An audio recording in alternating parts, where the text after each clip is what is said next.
தமிழ் சினிமால எதிர்பார்ப்பை ஏற்படுத்தியிருக்கக்கூடிய படங்கள்ல வேலைன்னு வந்தா வெள்ளக்காரன் அப்படின்ற திரைப்படமும் இருக்கு. காரணம் என்ன அப்படின்னா படத்துடைய டைரக்டரும் அது மட்டும் இல்லாம அடுத்தடுத்து ஹிட் கொடுத்துட்டு இருக்க படத்துடைய ஹீரோவான விஷ்ணு அவங்க சமீபத்துல பாத்தீங்க அப்படின்னா பிரஸ் சந்திச்சு பல விஷயங்களையும் பகிர்ந்துகிட்டாங்க.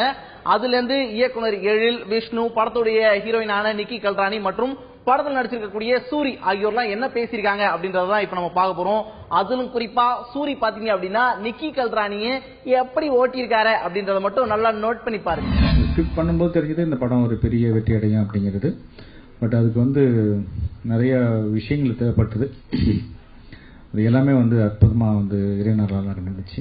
இந்த கதைக்கு ஃபஸ்ட்டு விஷ்ணு கரெக்டாக இருக்கும் அப்படின்னு சொல்லி முடிவு பண்ணி இப்போ விஷ்ணு கூப்பிட்டு கதை சொன்னேன். விஷ்ணுக்கு ரொம்ப பிடிச்சிருந்துச்சு. இந்த கதையை நம்ம கண்டிப்பாக பண்ண சார் அந்த படம் அப்படின்னாரு. அப்போ விஷ்ணு ப்ரொடியூசர் கிடையாது.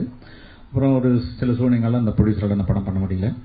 அப்புறம் விஷ்ணு நானே இந்த படத்தை ப்ரொடக்ஷன் பண்றேன் அப்படின்னு சொல்லி சொன்னாரு. Very very excited. இப்போ கோட் ரிலீஸ் ஆச்சு அண்ட் ஜஸ்ட் நெக்ஸ்ட் மந்த் இந்த படம் வருது. அண்ட் என் கேரக்டர் பத்தி ஆல்ரெடி சார் சொல்ல மாதிரி I play a police officer and character ரொம்ப டிஃப்ரெண்டா இருக்கும். Very sad that Vishnu and சூர்யானா எல்லாருமே நல்லா அடி வாங்கியிருக்காங்க. So sorry for that. படம் ஃபுல்லா நல்லா அடி வாங்கியிருக்காங்க. So I'm so sorry for that both of you. But என்னோட நன்றி to LL sir for considering me for such an amazing character.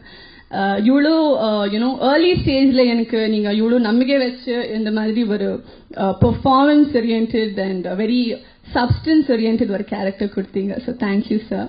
Thanks to Vishnu, my hero cum my producer, for being such an amazing person. Thank you Suryana. நல்லாவே சிரிச்சு வச்சீங்க எனக்கு படத்துல ஃபுல்லா shooting பண்றப்போ. I never had one sad moment. Vennila கபடிக்குள்ள விளையாட ஆரம்பிச்சோம். இன்னைக்கு வரைக்கும் விளையாண்டுக்கிட்டே தான் இருக்கும் ரெண்டு பேரும். இன்னைக்கு ஒரு நல்ல பெரிய ஹீரோவா வளர்ந்துருக்காரு. அதை காட்டி நல்ல மனிதரா இருக்காரு. எனக்கு ஒரு நல்ல நண்பனாகவும் இருக்காப்புல. இந்த அளவுக்கு அவர் உழைப்பு தான் காரணம். விஷ்ணுட்டு பிடிச்சது என்னன்னா அந்த உழைப்பு. எப்படி ஒரு கிரிக்கெட்டில் ஏதோ ஒன்று விளையாடுறப்ப ரிஹர்சல் பண்ணுவாங்க. டே ரிஹர்சல் போதும்டா, நீ கிரவுண்ட்ல விளையாட முடியாது, இங்கே டயர்ட் ஆயிடாத, அந்த அளவுக்கு ரிஹர்சல் பண்ணுவாங்க. எல்லாத்தையும் மெனக்கடுவாப்புல. முன்னாடி ஒர்க் அவுட் பண்ணி பாப்பாப்புல. சரியா வச்சுக்கோ நிக்கியா நிக்கல். ஏமா அந்த படிச்ச பிள்ளைங்க படிச்ச பிள்ளைல வளர்றப்ப நான் ஏமாத்துறான். நிக்கல் கல்யாணியோ உட்காந்துருக்க கல்யாணியோ போச்சியா நிக்கிற கல்யாணி நிக்கிற கல்யாணி நிக்கி கல்யாணி கல்யாணி கல்யாணி புரோகிராம் முடிஞ்சு போயிரும். போ கல்ராணி கல்ராணி மன்றாணி உட்காரு.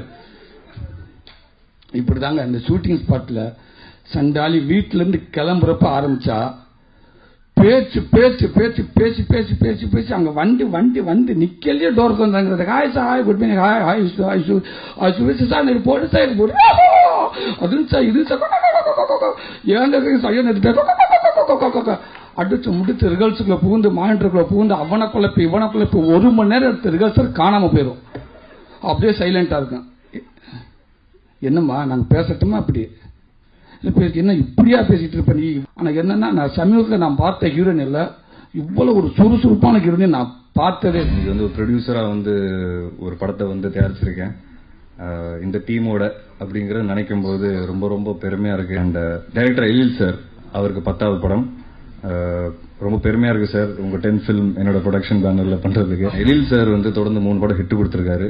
அதுக்கப்புறம் என் கூட சேர்ந்து பண்றாரு. எனக்கு நீர்ப்பறவை பிரஸ் மீட் இதே இடத்துல தான் இருந்தது. அன்னைக்கு நான் ஒரு நீர்ப்பறவைக்கு முன்னாடி ஒரு விஷயம் டிசைட் பண்ணேன். லைஃப்ல இனிமே படம் பண்ணா மனசுக்கு பிடிச்ச படம் மட்டும்தான் பண்ணணும் அப்படிங்கிறது. அதான் நான் பிரஸ் மீட்ல சொல்லியிருந்தேன்.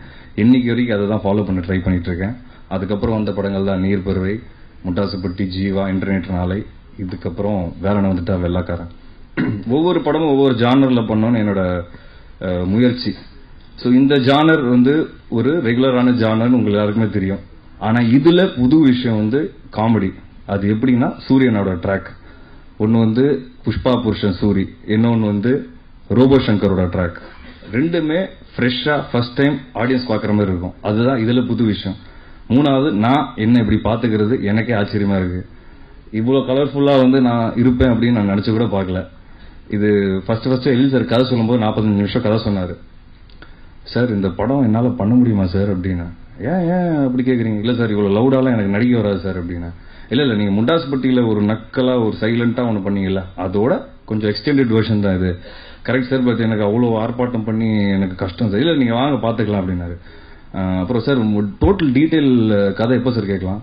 இல்லைங்க நான் லைஃப்ல இதுதான் அதிகமான டீடைல்ஸ் சொன்ன கதை அப்படின்னாரு. இது எவ்வளவு நிமிஷம் டைம் பார்த்தா வெறும் 1/2 மணி நேரம் தான் முடிஞ்சது. என்ன சார் சொல்றீங்க அப்படின்னு. ஆமாமா, இது வரைக்கும் எனக்கு ஒரு 10-15 நிமிஷம் தான் கதை சொல்லுவேன், இதோட டீட்டெயிலா என்னால சொல்ல முடியாது அப்படின்னாரு. ஒரு சின்ன பயம் இருந்தது. அப்ப வேற ஒரு ப்ரொடியூசர், பட் எனக்கு ஒரு நம்பிக்கை, இந்த ட்ராக் வந்து 3 கதைகள் சார் சொன்ன மாதிரி பேரலா போகும், இது ஒரு நல்ல படமா அமையும்னு அவருக்கு நம்பிக்கை.